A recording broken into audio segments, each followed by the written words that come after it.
Terima kasih Anda masih bersama kami. Bagi Anda yang baru saja bergabung, kami hadirkan kembali 3 berita utama hari ini.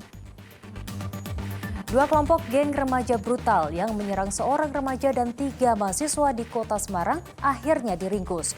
Ironisnya, para korban ternyata salah sasaran. Bayi mungil berjenis kelamin laki-laki ditemukan dalam kondisi hidup di teras rumah warga di kota Salatiga. Lama tidak mau disuntik vaksin COVID-19, seorang pemuda di Brebes akhirnya mau divaksin hanya demi menonton konser band kesayangannya.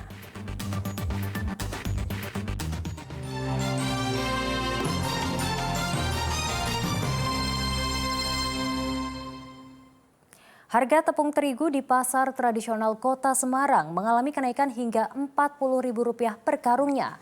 Kenaikan ini sudah terjadi sejak 10 hari terakhir. Di Pasar Mijen Kota Semarang, harga tepung terigu 25 kg naik menjadi Rp240.000 dari Rp200.000.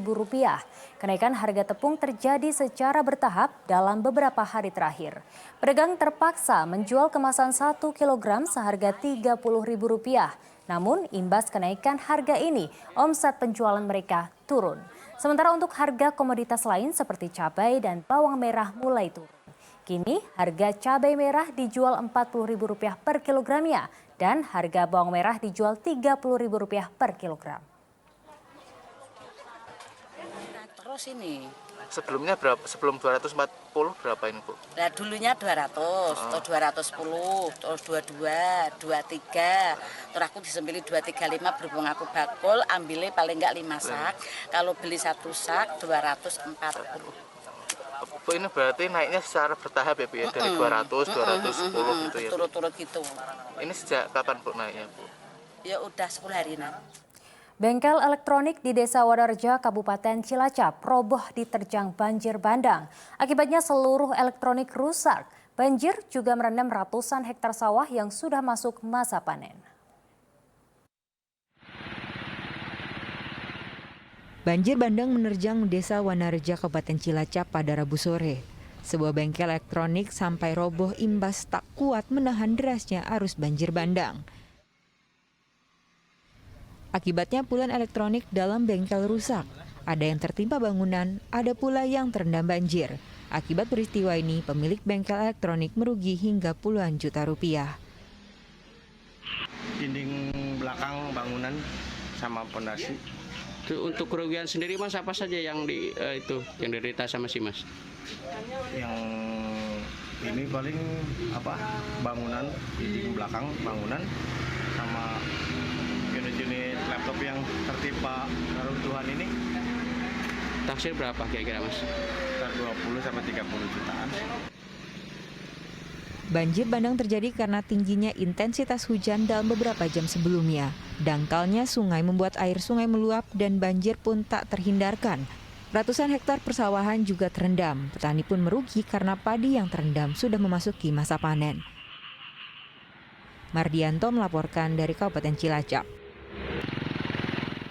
Berita selanjutnya untuk Anda, ini ada seorang pria asal Brebes yang baru disuntik vaksin COVID-19 demi menonton grup band kesayangannya. Ia mengaku belum pernah vaksin COVID-19 sebelumnya karena belum butuh dan hanya beraktivitas di rumah saja.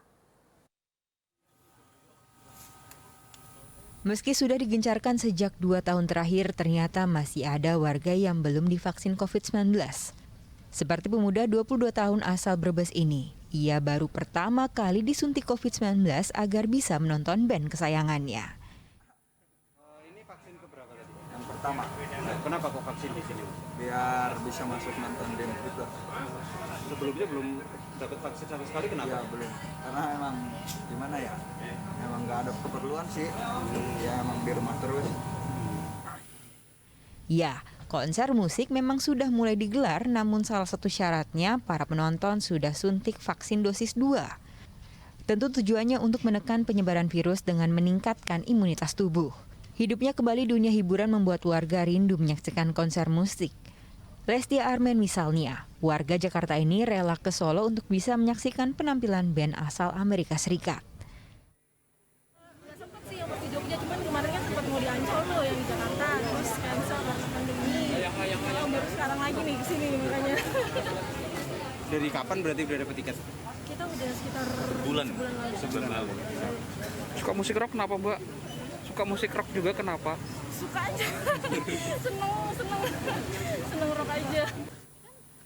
Penampilan band dengan aliran metal ini memang diminati karena konsernya tertunda akibat pandemi COVID-19 lalu. Bahkan konser yang digelar di halaman parkir Stadion Manahan ini tiketnya sudah habis terjual. Pihak penyelenggara menyediakan penjualan 1.000 tiket secara langsung di luar Stadion Manahan dan menyediakan sentra vaksinasi bagi penonton yang belum vaksin sebagai syarat nonton konser. Heri Prasetyo melaporkan dari Kota Solo. Sejumlah rumah tak layak huni milik warga desa Kebon Agung kini disulap menjadi rumah semi permanen. Selain itu sejumlah ruas jalan desa juga dibangun. Program TNI Manunggal Membangun Desa itu ditargetkan rampung pada akhir Agustus ini. Inilah Makfiro, warga Dusun Mintreng, Desa Kebon Agung, Kabupaten Demak. Ia tak bisa menahan tangis haru melihat rumah bambunya kini menjadi rumah semi permanen. Perempuan 35 tahun ini menjadi salah satu warga yang masuk sasaran pembangunan rumah tak layak huni dalam program TNI Manunggal Membangun Desa. Janda yang hidup bersama 3 anaknya ini bersyukur karena keinginannya memiliki rumah layak huni terwujud. Rumahnya rumah bambu. Bocor-bocor gitu. Iya. Terus bisa ditempati itu? Iya bisa. Kalau ada yang kontak gendangnya diganti. Buat saya mau disampaikan enggak Bu, ini sudah dibangun kayak gini Bu? Alhamdulillah. Iya, terima kasih Bapak. Selain membangun rumah warga tak layak huni, program TMMD juga membangun 8 titik jalan desa.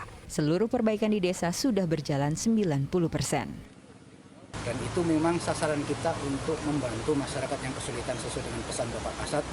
Bantu masyarakat di lingkunganmu yang kesulitan sesuai kemampuan kamu dan semaksimal mungkin. Ini Pak Dandim sudah melaksanakan seperti itu. Saya selaku pengawas mengucapkan terima kasih kepada Pak Danrem juga atas monitoring setiap saat sehingga program ini bisa berjalan maksimal.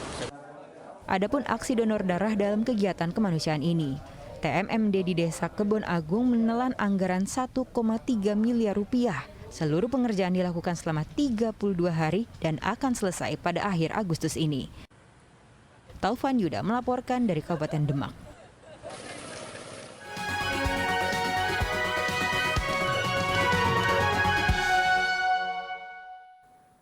Menjelang momen 17 Agustus menjadi berkah bagi perajin lilin. Di Kabupaten Boyolali, pesanan lilin berwarna merah putih meningkat hingga 40%.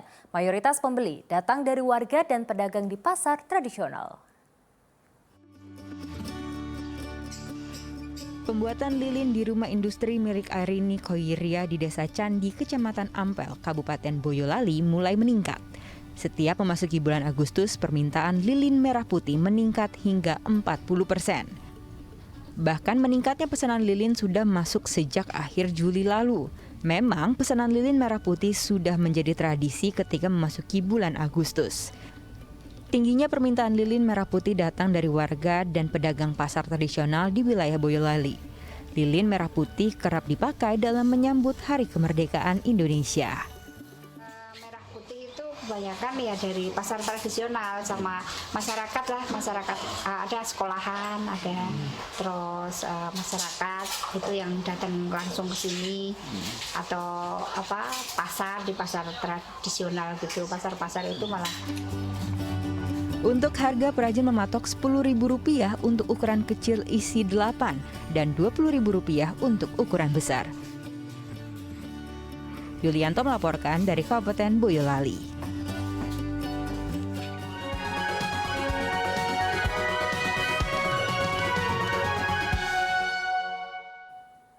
Ya, informasi tadi sekaligus mengakhiri jumpa kita hari ini. Atas nama rekan yang bertugas, saya Dana Paramita mengucapkan terima kasih atas kebersamaan Anda. Selamat beraktivitas dan sampai jumpa.